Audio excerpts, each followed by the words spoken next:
कोल्हापूर महापालिकेच्या बायोगॅस प्रकल्पातून प्रत्यक्ष वीज निर्मितीला सुरुवात झाली आहे। पहिल्या टप्प्यात 20 टीपीडी प्रकल्पावरील कन्व्हेयर बेल्ट, इतर यंत्रसामग्री तसंच झूम कचरा प्रक्रिया प्रकल्प परिसरातील पतदिव्यांना या वीज निर्मिती प्रकल्पातून विद्युत पुरवठा करण्यात आलाय। या प्रकल्पामुळे दरवर्षी महापालिकेची सुमारे 3 ते 4 कोटी रुपयांची आर्थिक बचत होण्याला हातभार लागणार आहे। कोल्हापूर महानगरपालिकेच्या महत्त्वाकांक्षी ओल्या कचऱ्यापासून बायोगॅस आणि त्यातून विद्युत निर्मिती या प्रकल्पातून आता प्रत्यक्ष वीज निर्मिती सुरू झाली आहे। स्वच्छता, पर्यावरण संरक्षण आणि खर्च बचत या दृष्टीने हा प्रकल्प महत्त्वाचा ठरणार आहे।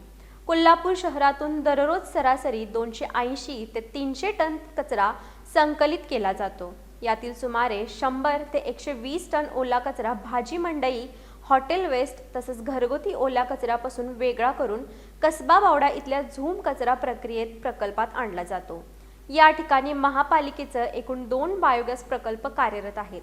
यापैकी 30 टीपीडी क्षमतेचा बायोगॅस प्रकल्प 2019 साली उभारण्यात आला असून स्वच्छ भारत मिशन टप्पा 2 अंतर्गत आणखीन 20 टीपीडी क्षमतेचा नवीन बायोगॅस प्रक्रिया प्रकल्प 2025 साली सुरू करण्यात आला आहे।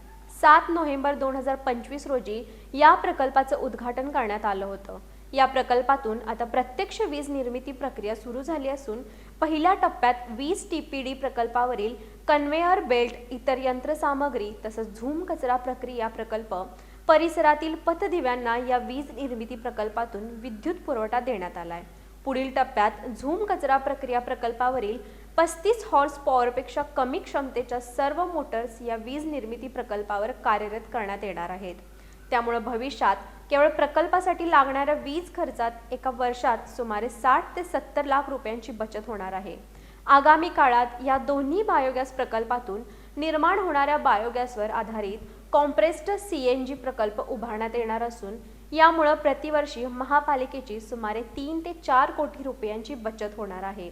हा संपूर्ण प्रकल्प प्रशासक के मंजुलक्ष्मी, अतिरिक्त आयुक्त रविकांत अडसूळ आणि उपायुक्त परितोष कंकाळ यांच्या मार्गदर्शनाखाली राबवण्यात आला असून सहाय्यक आयुक्त कृष्णा पाटील यांनी या प्रकल्पाचं कामकाज दैनंदिन पाठपुरावा करून प्रभावीपणे पाहिलंय।